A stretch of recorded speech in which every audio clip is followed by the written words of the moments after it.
মদ্যপান স্বাস্থ্যের পক্ষে ক্ষতিকর, এতে ক্যান্সার হয়। টিম অডিও স্টোরি জোন কোনোভাবেই একে সমর্থন করে না। নমস্কার বন্ধুরা, অডিও স্টোরি জোনের গল্পের আসরে আপনাদের স্বাগত। আশা করি আপনারা ভালো আছেন। আজকে আপনারা শুনবেন সত্যজিৎ রায়ের নীল আতঙ্ক। গল্পটি আমরা নিয়েছি সত্যজিৎ রায়ের গল্প 101 এই বইটি থেকে। গল্পের প্রধান চরিত্রে অনিরুদ্ধ বোস, ভোলাবাবু, সুখন রাম ও নীলকর সাহেব। গল্প পাঠে ও অনিরুদ্ধ বোসের চরিত্রে সৈকত,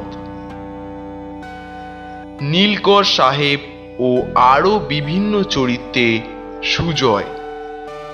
আশা করি আমাদের পরিবেশনা আপনাদের ভালো লাগবে। চলুন আজকের গল্প শুনে আসা যাক সত্যজিৎ রায়ের নীল আতঙ্ক।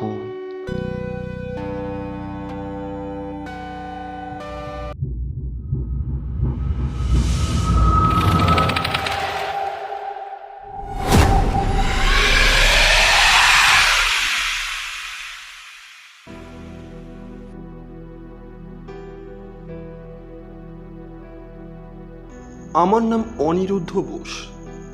আমার বয়স 29। এখনো বিয়ে করিনি। আজ 8 বছর হলো আমি কলকাতার একটা সদাগরি আপিসে চাকরি করছি। মাইনে যা পাই তাতে একা মানুষের দিব্যি চলে যায়। সর্দার শঙ্কর রোডে একটা ফ্ল্যাট ভাড়া নিয়ে আছি। দোতলায় 2খানা ঘর, দক্ষিণ খোলা। 2 বছরই হলো একটা অ্যাম্বাসেডর গাড়ি কিনেছি, সেটা আমি নিজেই চালাই। আপিসের কাজের বাইরে একটু আধটু সাহিত্য করার শখ আছে। আমার 3খানা গল্প বাংলা মাসিক পত্রিকায় বেরিয়েছে, চেনা মহলে প্রশংসাও পেয়েছে। তবে এটা আমি জানি যে কেবলমাত্র লিখে রোজগার করার মতো ক্ষমতা আমার নেই। গত কয়েক মাসে লেখা একদম হয়নি। তবে বই পড়েছি অনেক, আর তার সবই বাংলাদেশে নীলের চাষ সম্পর্কে। এ বিষয়ে এখন আমাকে একজন অথরিটি বলা চলে।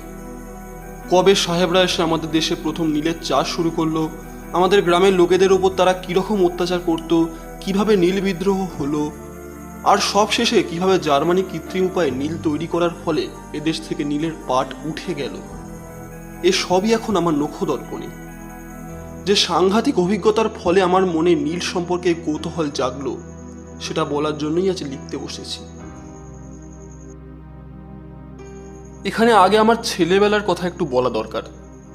আমার বাবা মুঙ্গেরে নামকরা ডাক্তার ছিলেন। ওখানেই আমার জন্ম, আর ওখানে এক মিশনারি স্কুলে আমার ছেলেবেলার পড়াশোনা। আমার এক দাদা আছেন, আমার চেয়ে 5 বছরের বড়।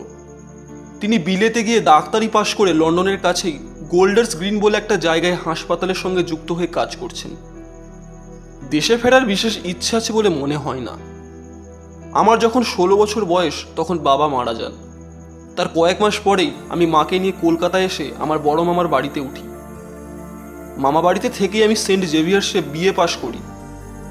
তারপর একটা সাময়িক ইচ্ছে হয়েছিল সাহিত্যিক হবার, কিন্তু মার ধমকানিতে চাকরির চেষ্টা দেখতে হলো। বড় মামার সুপারিশে চাকরিটা হলো। তবে আমারও যে কিছুটা কৃতিত্ব ছিল না তা নয়। ছাত্র হিসেবে আমার রেকর্ডটা ভালোই, ইংরেজিটাও বেশ গড়গড় করে বলতে পারি। আর তাছাড়া আমার মধ্যে একটা আত্মনির্ভরতা ও স্মার্টনেস আছে, যেটা ইন্টারভিউয়ের সময় আমাকে নিশ্চয়ই সাহায্য করেছিল। মুঙ্গেরের ছেলেবেলার কথাটা বললে হয়তো আমার চরিত্রের একটা দিক বুঝতে সাহায্য করবে। কলকাতায় এক নাগাড়ে বেশি দিন থাকতে আমার প্রাণ হাঁপিয়ে ওঠে। এত লোকের ভিড়, ট্রামবাসের ঘরঘরানি, এত হই হল্লা, জীবন ধারণের এত সমস্যা, মাঝে মাঝে ইচ্ছে করে এইসবের থেকে ছুটে বেরিয়ে চলে যাই। আমার গাড়িটা কেনার পর কয়েকবার এটা করেওছি। ছুটির দিনে একবার ডায়মন্ড হারবারে, একবার পোর্ট ক্যানিং, আর একবার দমদমের রাস্তা দিয়ে সে একেবারে হাসানবাদ পর্যন্ত ঘুরে এসেছি। একাই গিয়েছি প্রতিবার, কারণ এ ধরনের আউটিংয়ে উৎসাহ প্রকাশ করার মতো কাউকে খুঁজে পাইনি। এ থেকেই বোঝা যাবে যে কলকাতা শহরে সত্যি করে বন্ধু বলতে আমার তেমন কেউ নেই। তাই প্রমোদের চিঠিটা পেয়ে মনটা খুশিতে ভরে উঠল। প্রমোদ ছিল আমার মুঙ্গেরের সহপাঠী। আমি কলকাতায় চলে আসার পর বছর চারেক আমাদের মধ্যে চিঠি লেখালেখি চলেছিল। তারপর বোধহয় আমার দিক থেকেই সেটা বন্ধ হয়ে যায়। হঠাৎ একদিন আপিস থেকে ফিরতেই চাকর গুরুদাস বলল, মামাবাড়ি থেকে লোক এসে একটা চিঠি দিয়ে গেছে। খামের ওপর লেখা দেখি বুঝলাম প্রমোদ। দুমকা থেকে লিখছে, জঙ্গলি অফিসে চাকরি করছি, কোয়ার্টার্স আছে, 3-7 ছুটি নিয়ে চলে আয়, এখানে তোর কোনো সমস্যা হবে না। ছুটি পাওনা ছিল বেশ কিছুদিনের, তাই যত শীঘ্র সম্ভব আপিসের কাজ গুছিয়ে নিয়ে গত 27শে এপ্রিল, তারিখটা আজীবন মনে থাকবে, তলবিতলবা গুটিয়ে কলকাতার জঞ্জাল ও ঝঞ্ঝাট পেছনে ফেলে রওনা দিলাম দুমকার উদ্দেশ্যে।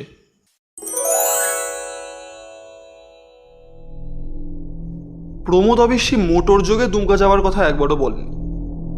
ওটা আমারই আইডিয়া। 200 মাইল রাস্তা, বড়জোর 5-5.5 ঘন্টার ধাক্কা।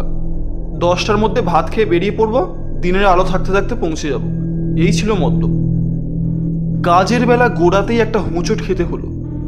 রান্না তৈরি ছিল ঠিক সময়, কিন্তু ভাত খেয়ে সবে মুখে পানটা পুড়েছি এমন সময় বাবার পুরনো বন্ধু মোহিত কাকা এসে হাজির।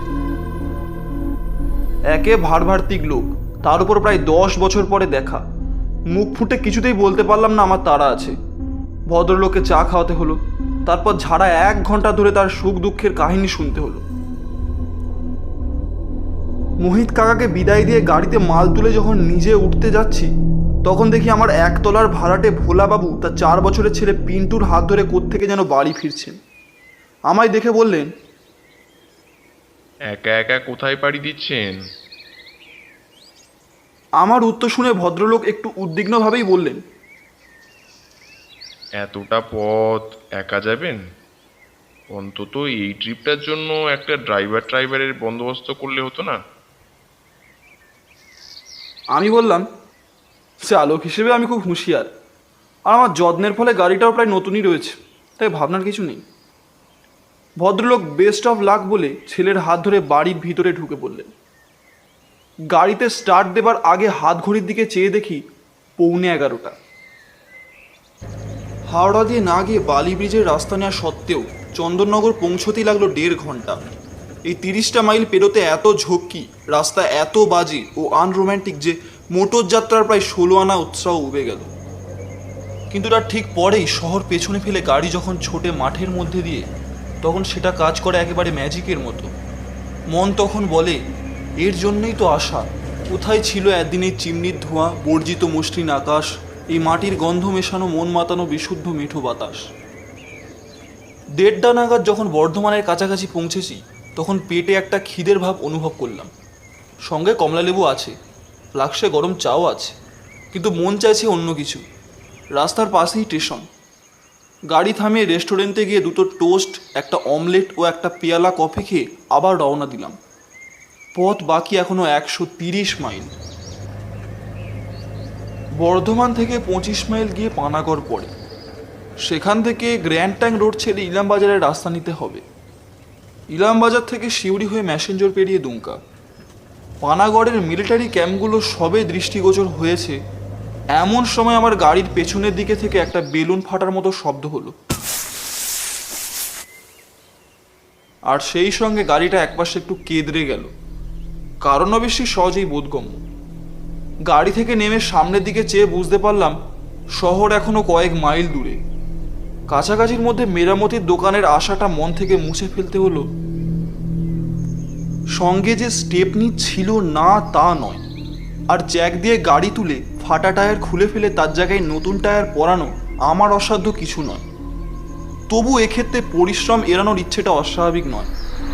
আর গ্র্যান্ড ট্যাঙ্ক রোডের মাঝখানে দাঁড়িয়ে গাড়িতে টায়ার পরাবো, পাশ দিয়ে হুসহুস করে অন্য কত গাড়ি বেরিয়ে যাবে আর আমার শোচনীয় হাস্যকর অবস্থাটা তারা দেখে ফেলবে, এটা ভাবতে মোটেই ভালো লাগছিল না। কিন্তু কি আর করা যাবে। 10 মিনিট এদিক ওদিক চেয়ে ঘোরাফেরা করে গঙ্গা বলে কাজে লেগে পড়লাম। নতুন টায়ার লাগিয়ে ফাটা টায়ার কেরিয়ারে ভরে ডালা বন্ধ করে যখন সোজা হয়ে উঠে দাঁড়ালাম, তখন শার্টটা ঘামে ভিজে শরীরের সঙ্গে সেঁটে গেছে। ঘড়িতে দেখি 2:30 বেজে গেছে। আবহাওয়াতে একটা গুমোট ভাব। ঘণ্টাখানেক আগেও সুন্দর হাওয়া বইছিল, গাড়ি থেকে দেখছিলাম বাঁশঝাড়ের মাথাগুলো নুয়ে নুয়ে পড়ছে।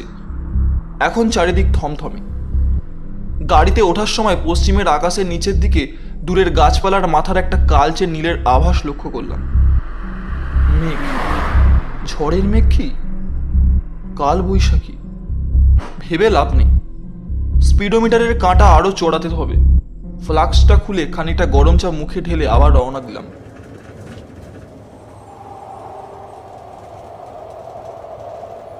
ইলামবাজার পেরোতে না পেরোতেই ঝড়টা এসে পড়ল। ঘরে বসে যে জিনিস চিরকাল সানন্দে উপভোগ করেছি, যার সঙ্গে তাল মিলিয়ে ভাব মিলিয়ে রবীন্দ্রনাথের কবিতা আবৃত্তি করেছি, গান করেছি, সেই জিনিসই খোলা মাঠের মধ্যে পিচের রাস্তায় চলন্ত গাড়িতে যে কি বিভীষিকার সৃষ্টি করতে পারে তা কল্পনা করতে পারি না। ওটাকে প্রকৃতির একটা শয়তানি বলে মনে হয়। অসহায় মানুষকে এক নির্মম রসিকতায় নাজেহাল করার ভাব নিয়ে যেন এই বাজের খেলা। এদিকে ওদিকে আচমকা বৈদ্যুতিক স্মরণিক্ষেপ, আর পর মুহূর্তেই কর্ণপটাহ বিদীর্ণ করা দামামা গর্জন। এক সময় মনে হচ্ছে যে আমার এই নিরীহ অ্যাম্বাসেডার গাড়িকেই তাক করে বৈদ্যুতিক বাণ নিক্ষিপ্ত হচ্ছে, এবং আরেকটু মনোযোগ দিয়ে কাজটা করলেই লক্ষ্যভেদ হয়ে যাবে। এই দুর্যোগের মধ্যেও কোনো মতে যখন শিউরি ছাড়িয়ে ম্যাসেঞ্জরের পথে পড়েছি, তখন হঠাৎ একটা বিস্ফোরণের শব্দ হলো, যেটাকে কোনো মতেই বজ্রপাত বলে ভুল করা চলে না। বুঝলাম আমার গাড়ির আরেকটি টায়ার কাজে ইস্তফা দিলেন। হাল ছেড়ে দিলাম।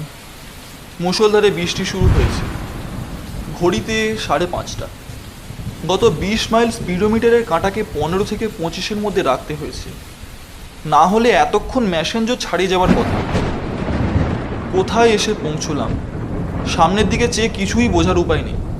কাঁচের উপর জলপ্রপাত, ওয়াইপারটা সপাত সপাত শব্দ করে চলেছে, কিন্তু সেটাকে কাজ না বলে খেলা বলাই ভালো।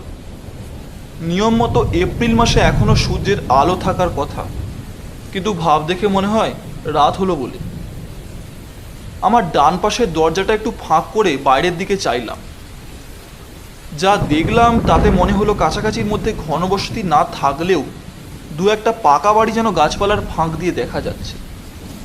গাড়ি থেকে নেমে যে একটু এদিক ওদিক ঘুরে দেখব তার উপায় নেই। তবে সেটা না দেখেও যে জিনিসটা বলা যায় সেটা হলো, মাইল খানেকের মধ্যে বাজার বা দোকান বলে কোনো পদার্থ নেই, আর আমার সঙ্গে বাড়তি টায়ারও আর নেই। মিনিট 15 গাড়িতে বসে থাকার পর একটা প্রশ্ন মনে জাগলো, এতখানি সময়ের মধ্যে একটি গাড়ি বা একটি মানুষও আমার গাড়ি পাশ দিয়ে গেল না, তবে কি ভুল পথে এসে পড়েছি? সঙ্গে রোড ম্যাপ আছে, শিবড়ি পর্যন্ত ঠিকই এসেছি জানি, কিন্তু তারপরে যদি কোনো ভুল রাস্তার মোড় ঘুরে থাকি, এই চোখ ধাঁধানো বৃষ্টিতে সেটা খুব অস্বাভাবিক নয়। কিন্তু যদি ভুল হয়ে থাকে, এটা তো আফ্রিকা বা দক্ষিণ আমেরিকার জঙ্গল নয় যে দিশেহারা হয়ে পড়তে হবে। যেখানে এসে থাকি না কেন, এটা বীরভূমেরই মধ্যে, শান্তিনিকেতন থেকে মাইল 50-এর বেশি দূর নয়। বৃষ্টি থামলেই সব মুশকিল আসান হয়ে যাবে। এমনকি হয়তো মাইল খানেকের মধ্যে একটা গাড়ি মেরামতের দোকান পেয়ে যাব। পকেট থেকে হুইলসের প্যাকেট আর দেশলাই বার করে একটা সিগারেট ধরালাম। ভোলাবাবুর কথা মনে পড়ল। ভদ্রলোক নিশ্চয়ই ভুক্তভোগী, নইলে এমন খাঁটি উপদেশ দেন কি করে? ভবিষ্যতে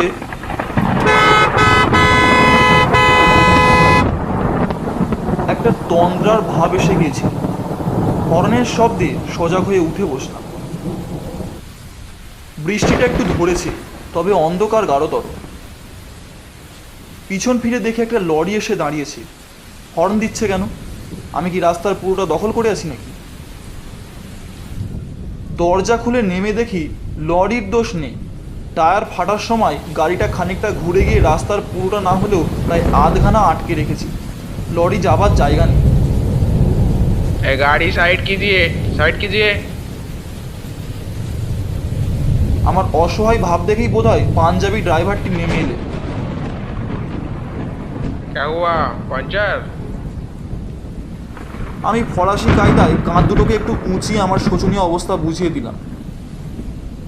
বললাম, আপনি যদি একটু হাত লাগান তাহলে এটাকে একপাশে সরিয়ে আপনার যাবার জায়গা করে দিতে পারি। এবার লরি থেকে পাঁইজির সহকারী নেমে এলেন।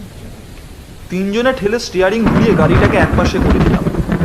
তারপর জিজ্ঞেস করে জানলাম যে এটা দুমকার রাস্তা নয়, আমি ভুল পথে এসে পড়েছি। তবে সেটা মাইল তিনেকের বেশি নয়, কাছাকাছির মধ্যে সারানোর কোনো দোকান নেই। লরি চলে গেল। তার ঘর ঘর শব্দ মিলিয়ে আসার সঙ্গে সঙ্গে একটা বিশাল নিঃশব্দের সৃষ্টি হল, আর আমি বুঝলাম যে আমি অকুল পাথারে পড়েছি। আজ রাত্রের মধ্যে দুমকা পৌঁছানোর বিন্দুমাত্র সম্ভাবনা নেই, এবং রাতটা কিভাবে কাটবে তার কোনো ইঙ্গিত নেই।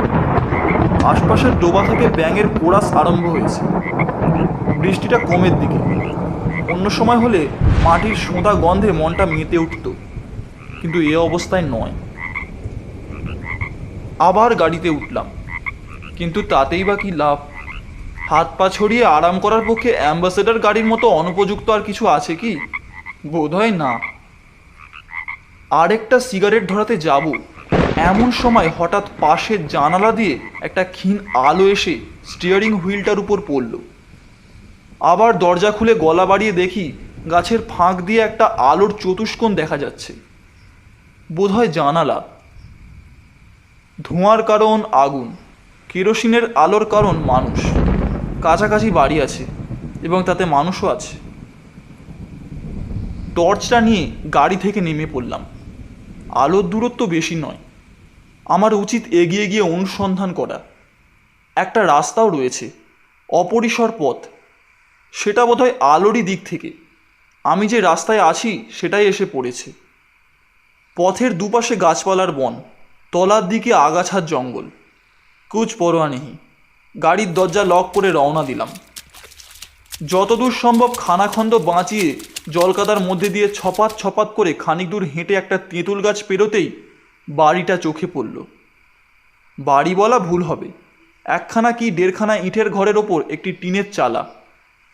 ফাঁক করা দরজা দিয়ে ঘরের ভেতরে একটা জ্বালানো লণ্ঠ, একটা ধোঁয়াতে ভাব, আর একটা খাটিয়ার কোণ লক্ষ্য করলাম। कौन है? একটা মাঝবয়সী বেঁটে গোফওয়ালা লোক বেরিয়ে এসে আমার টর্চের আলোর দিকে ভুরু কুঁচকে চাইল। আমি আলোটা নামিয়ে নিলাম। आप कहाँ से आए बाबू? আমার দুর্ঘটনার কথা সংক্ষেপে বর্ণনা করে বললাম, এখানে কাছাকাছির মধ্যে রাত কাটানোর কোনো বন্দোবস্ত হতে পারে? যা পয়সা লাগে আমি দেব। वो डाक बांग्लो में। ডাক বাংলো? সে আবার কোথায়? প্রশ্নটা মনে আসার সঙ্গে সঙ্গেই আমার বোকামোটা বুঝতে পারলাম। এতক্ষণ কেবল লণ্ঠন আর টর্চের আলোর দিকে দৃষ্টি থাকার ফলে আশপাশে কী আছে দেখিনি। এবার টর্চটাকে ঘুরিয়ে আমার বাঁ দিকে ফেলতেই একটা বেশ বড় একতলা পুরনো বাড়ি চোখে পড়ল। সেটা দেখিয়ে বললাম, এটাই ডাক বাংলো?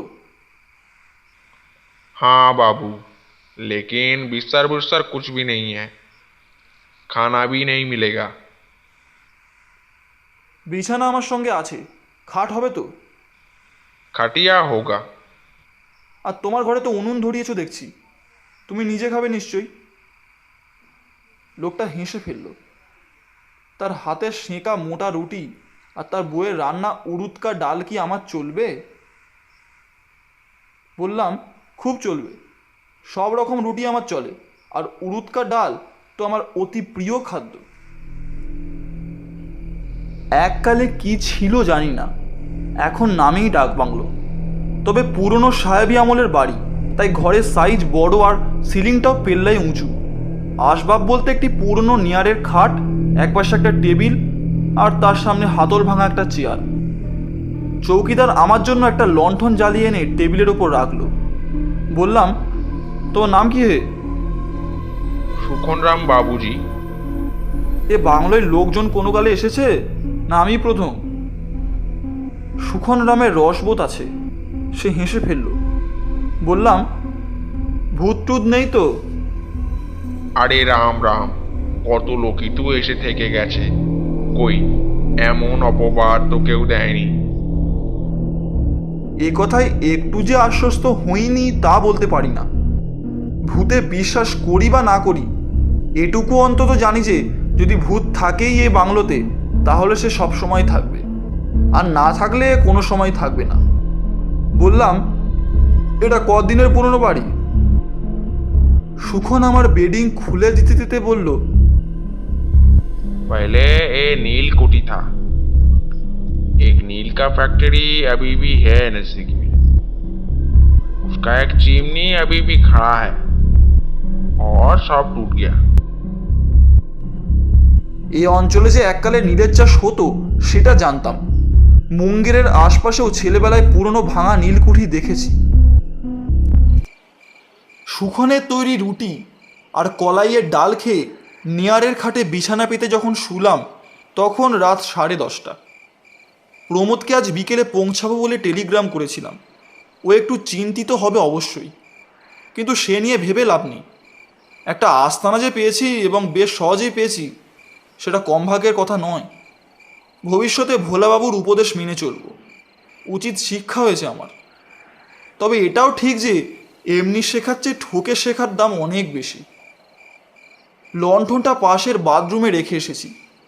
দরজার ফাঁক দিয়ে যেটুকু আলো এসেছে তাই যথেষ্ট। ঘরে বেশি আলো থাকলে আমার ঘুম আসে না, অথচ এখন যে জিনিসটার সবচেয়ে বেশি দরকার সেটা হলো ঘুম।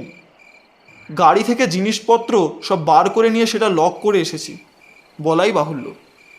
এটুকু জোর গলায় বলতে পারি যে আজকালকার দিনে কলকাতার রাস্তায় গাড়ি ফেলে রাখা যতটা বিপজ্জনক, গ্রামের রাস্তায় তার চেয়ে হয়তো কিছুটা কম। বাইরের বৃষ্টির শব্দ থেমে গেছে। ব্যাঙ আর ঝিঁঝির সমবেত কণ্ঠস্বরে রাত মুখর হয়ে উঠেছে। শহরের জীবনটা এত দূরে আর এত পেছনে সরে গেছে যে সেটাকে একটা প্রাগ ঐতিহাসিক পর্ব বলে মনে হচ্ছে। নীলকুঠি। দীনবন্ধু মিত্রের নীলদর্পণ নাটকের কথা মনে পড়ল। কলেজে থাকতে অভিনয় দেখেছিলাম কর্নওয়ালিস স্ট্রিটের কোন এক পেশাদারি থিয়েটারে। ঘুমটা হঠাৎ ভেঙে গেল। কতক্ষণ পরে তা জানি না। দরজায় একটা খচমচ শব্দ হচ্ছে। ভেতরে হুড়কো দেওয়া। বুঝলাম বাইরে থেকে কুকুর বা শেয়াল জাতীয় একটা কিছু নখ দিয়ে সেটাকে আঁচড়াচ্ছে। মিনিট খানেক পরে আওয়াজটা থেমে গেল। আবার সব চুপচাপ। চোখ বুঝলাম, কিন্তু সে অল্পক্ষণের জন্য। একটা কুকুরের ডাকে ঘুমটা একেবারে গেল। বাংলার গ্রাম্য নেড়িকুত্তার ডাক এটা নয়, এ হলো বিলিতি হাউন্ডের হুঙ্কার। এ ডাক আমার অচেনা নয়। মুঙ্গেরে আমাদের বাড়ির 2টো বাড়ি পড়বেই মার্টিন সাহেবের বাড়ি থেকে রাত্রে এ ডাক শুনতে পেতাম। এ তল্লাটে এমন কুকুর কে পুষবে? একবার মনে হলো উঠে গিয়ে দরজা খুলে দেখি, কারণ কুকুরটা ডাক বাংলোর খুব কাছেই রয়েছে বলে মনে হচ্ছে। তারপর মনে হলো সামান্য একটা কুকুরের ডাক নিয়ে এত মাথা ঘামানোর কোনো মানেই হয় না। তার চেয়ে আবার ঘুমানোর চেষ্টা দেখা যাক। রাত কটা হলো? জানালা দিয়ে অল্প চাঁদের আলো আসছে। শোয়া অবস্থাতেই বাঁ হাতটা তুলে মুখের সামনে আনতেই বুকটা ধড়াস করে উঠল। হাতে ঘড়ি নেই, অথচ অটোমেটিক ঘড়ি যত পরে থাকা যায় ততই ভালো বলে ওটা শোয়ার সময় কখনো খুলে শুই না। ঘড়ি কোথায় গেল? শেষটা কি ডাকাতের আস্তানায় এসে পড়লাম নাকি? তাহলে আমার গাড়ির কি হবে? বালিশের পাশে হাত দিয়ে টর্চটা খুঁজতে গিয়ে দেখি সেটাও নেই। এক লাফে বিছানা থেকে উঠে মাটিতে হাঁটু গেড়ে বসে খাটের নিচে তাকিয়ে দেখি সুটকেসটা উধাও। মাথা গরম হয়ে গেল। এর একটা বিহিত করতেই হবে। হাঁক দিলাম, চৌকিদার। কোনো উত্তর নেই। বারান্দায় যাব বলে দরজার দিকে এগিয়ে খেয়াল হলো যে হুড়কোটাকে যেমনভাবে লাগিয়ে শুয়েছিলাম ঠিক তেমনই আছে। জানলাতেও গড়াত। তবে চোর এলো কোথা দিয়ে? দরজার হুড়কোটা খুলতে আমার নিজের হাতের উপর চোখ পড়ে কেমন জানি খটকা লাগলো। হাতে কি দেয়াল থেকে চুন লেগেছে, না পাউডার জাতীয় কিছু? এমন ফ্যাকাশে লাগছে কেন? আর আমি তো গেঞ্জি পরে শুয়েছিলাম, তাহলে আমার গায়ে লম্বা হাতা সিল্কের শার্ট কেন? মাথা ঝিমঝিম করতে লাগলো। দরজা খুলে বাইরে এলাম। চৌকিদার। নিজের গলার স্বর চিনতে পারলাম না, উচ্চারণও না। যতই মিশনারি স্কুলে পড়ি না কেন, বাংলা উচ্চারণে উগ্র সাহেবিয়ানা আমার কোনো দিনই ছিল না। আর চৌকিদারি বা কোথায়? আর কোথায় বা তার ঘর? বাংলোর সামনে ধুধু করছে মাঠ। দূরে আবঝা একটা বাড়ি দেখা যাচ্ছে। তার পাশে একটা চিমনির মতো স্তম্ভ, চারিদিকে অস্বাভাবিক নিস্তব্ধতা। আমার পরিবেশ বদলে গেছে, আমি নিজেও বদলে গেছি। ঘর্মাক্ত অবস্থায় ঘরে ফিরে এলাম। চোখটা অন্ধকারে অভ্যস্ত হয়ে গেছে। ঘরের সব কিছুই এখন দেখতে পাচ্ছি। খাট আছে, তাতে মশারি নেই, অথচ আমি মশারি টাঙিয়ে শুয়েছিলাম। বালিশ যেটা রয়েছে সেটাও আমার নয়, আমারটা ছিল সাধারণ, এটার পাশে বাহারের কুঁচি দেওয়া বর্ডার। খাটের ডান দিকের দেয়ালের সামনে সেই টেবিল, সেই চেয়ার, কিন্তু তাতে প্রাচীনত্বের কোনো চিহ্ন নেই। আবঝা আলোতেই তার বার্নিশ করা কাঠটা চকচক করছে। টেবিলের উপর রাখা রয়েছে লণ্ঠন নয়, বাহারের সেটওয়ালা কাঁচ করা কেরোসিন ল্যাম্প। আরও জিনিসপত্র রয়েছে ঘরে, সেগুলো ক্রমে দৃষ্টিগোচর হলো। এক কোনায় দুটো ট্রাঙ্ক, দেয়ালে একটা আনলা, তা থেকে ঝুলছে একটা কোট, একটা অদ্ভুত অচেনা ধরনের টুপি, আর একটা হান্টার চাবুক। আলনার নিচে একজোড়া হাঁটু অবধি উঁচু জুতো, যাকে বলে গ্লসেস। জিনিসপত্র ছেড়ে আরেকবার আমার নিচের দিকে দৃষ্টি দিলাম। এর আগে শুধু সিল্কের শার্টটা লক্ষ্য করেছিলাম, এখন দেখলাম তার নিচে রয়েছে সরু চাপা প্যান্ট, আরও নিচে মোজা, পায়ে জুতো নেই, তবে খাটের পাশেই দেখলাম একজোড়া কালো চামড়ার বুট রাখা রয়েছে। আমার ডান হাতটা এবার আমার মুখের উপর বুলিয়ে বুঝতে পারলাম শুধু গায়ের রং ছাড়াও আমার চেহারার আরও পরিবর্তন রয়েছে। এত চোখা নাক, এত পাতলা ঠোঁট আর সরু চোয়াল আমার নয়। মাথায় হাত দিয়ে দেখি ঢেউ খেলানো চুল পেছনে কাঁধ অবধি নেমে এসেছে, কানের পাশে ঝুলপি নেমে এসেছে প্রায় চোয়াল পর্যন্ত। বিস্ময় ও আতঙ্কের সঙ্গে সঙ্গে একটা উগ্র কৌতূহল আমার নিজের চেহারাটা দেখার জন্য। কিন্তু আয়না কোথায়? রুদ্ধশ্বাসে দৌড়ে গিয়ে এক ধাক্কায় বাথরুমের দরজাটা খুলে ভেতরে ঢুকলাম। আগে দেখেছিলাম একটি মাত্র বালতি ছাড়া সেখানে আর কিছু নেই। এখন দেখি মেঝের এক কোণে একটা টিনের বাথটব, তার পাশে চৌকি আর এনামেলের মগ। যে জিনিসটা খুঁজছিলাম সেটা রয়েছে আমার ঠিক সামনেই, একটা কাঠের ড্রেসিং টেবিলের উপর লাগানো একটা ওভাল শেপের আয়না। আমি জানি আমি আয়নার সামনে দাঁড়িয়ে আছি, কিন্তু যে চেহারাটা তাতে প্রতিফলিত হয়েছে সেটা আমার নয়। কোনো এক বিভৎস ভৌতিক ভেলকির ফলে আমি হয়ে গেছি ঊনবিংশ শতাব্দীর একজন সাহেব। তার গায়ের রং ফ্যাকাশে ফর্সা, চুল সোনালি, চোখ কটা, এবং সে চোখের চাহনিতে ক্লেশের সঙ্গে কাঠিন্যের ভাব অদ্ভুতভাবে মিশেছে। কত বয়সে সাহেবের? 30-এর বেশি নয়, তবে দেখে মনে হয় অসুস্থতা কিংবা অতিরিক্ত পরিশ্রমের জন্য অকালের বার্ধক্যের ছাপ পড়েছে। কাছে গিয়ে আরও ভালো করে আমার মুখটা দেখলাম। চেয়ে থাকতে থাকতে একটা গভীর দীর্ঘশ্বাস বুকের ভেতর থেকে উঠে এলো। এ কণ্ঠস্বর আমার নয়, এ দীর্ঘশ্বাস সাহেবেরই মনে ভাবে ব্যক্ত করছে, আমার নয়। এরপরে যা ঘটল তাতে বুঝলাম যে শুধু গলার স্বর নয়, আমার হাত পা সবই অন্য কারুর অধীনে কাজ করছে।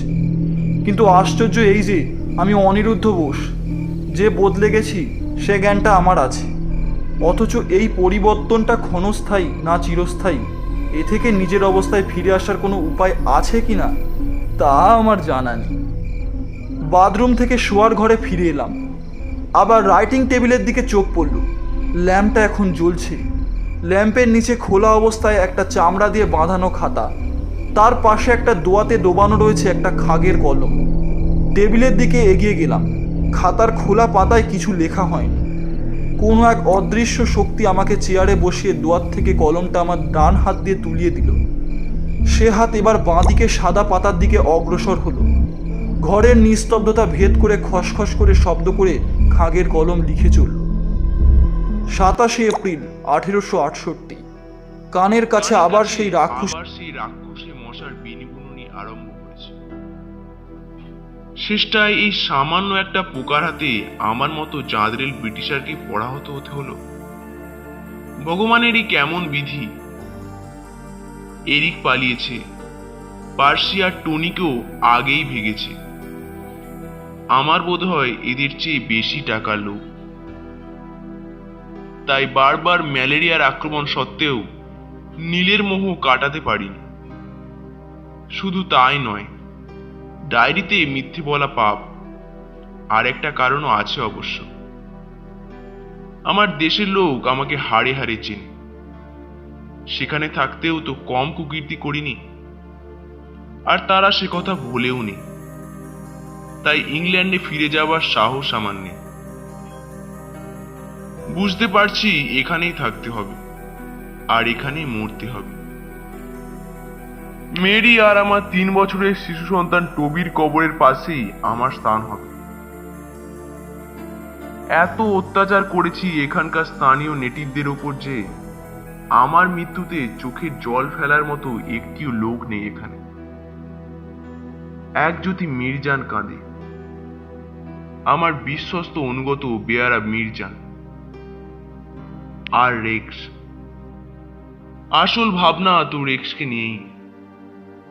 হায় রে প্রভু ভক্ত কুকুর, আমি মরে গেলে তোকে এরা আস্ত রাখবে না। হয় ঢিল মেরে, না হয় লাঠির বাড়ি মেরে তোর প্রাণ শেষ করবে এরা। তোর যদি একটা ব্যবস্থা করে যেতে পারতাম। আর লিখতে পারলাম না, হাত কাঁপছে। আমার হাত নয়, ডায়েরি লেখকের। কলম রেখে দিলাম।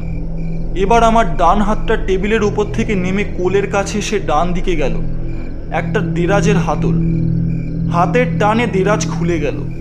ভেতরে একটা পিন কুশন, একটা পিতলের পেপার ওয়েট, একটা পাইপ, কিছু কাগজপত্র। আরও খানিকটা খুলে গেল দেরাজ। একটা লোহার জিনিস চকচক করে উঠল। পিস্তল। তার হাতলে হাতির দাঁতের কাজ। আমার হাত পিস্তলটা বার করে নিল। হাতের কাঁপুনি থেমে গেল। বাইরে শিয়াল ডাকছে। এই শিয়ালের ডাকের প্রত্যুত্তরেই যেন গর্জিয়ে উঠল হাউন্ডের কণ্ঠস্বর। চেয়ার ছেড়ে উঠে দরজার দিকে গেলাম। দরজা খুলে বাইরে, সামনে মাঠে চাঁদের আলো। বাংলোর বারান্দা থেকে হাত বিশেক দূরে ছাই রঙের একটা প্রকাণ্ড গ্রে হাউন্ড ঘাসের উপর দাঁড়িয়ে আছে। আমি বাইরে আসা মাত্র আমার দিকে ফিরে লেজ নাড়াতে লাগলো। রেক্স। সেই গম্ভীর ইংরেজ কণ্ঠস্বর। দূরে বাঁশবন ও নীলের ফ্যাক্টরির দিক থেকে ডাকটা প্রতিধ্বনি হচ্ছে। র্যাক্স এগিয়ে এলো। তার লেজ নড়ছে। ঘাস থেকে বারান্দায় ওঠার সঙ্গে সঙ্গে আমার ডান হাত কোমরের কাছে উঠে এলো। পিস্তলের মুখ কুকুরের দিকে। র্যাক্স যেন থমকে গেল। তার জ্বলন্ত চোখে একটা অবাক ভাব। আমার ডান তর্জনী পিস্তলের ঘোড়া টিপে দিল।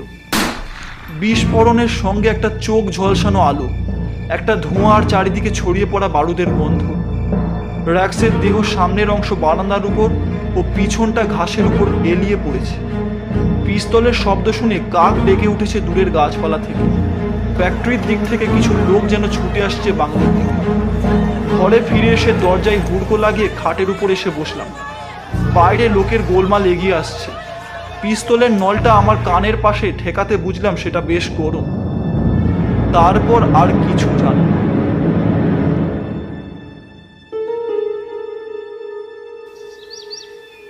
দরজা ধাক্কান্নিতে ঘুম ভেঙে গেল। চা লে আয়া বাবুজি। ঘরে দিনের আলো। চিরকালের অভ্যাস মতো দৃষ্টি আপনা থেকেই বাঁ হাতের কবজির দিকে চলে গেল। 6:13। ঘড়ি চোখের আরও কাছে আনলাম, কারণ তারিখটাও দেখা যায় এতে। 28 এপ্রিল। বাইরে থেকে সুখনরাম বলছে, आपका गाड़ी ठीक हो गया बाबूजी। বীরভূমের নীলকর সাহেবের মৃত্যুশোধ বার্ষিকীতে আমার অভিজ্ঞতার কথা কি কেউ বিশ্বাস করবে?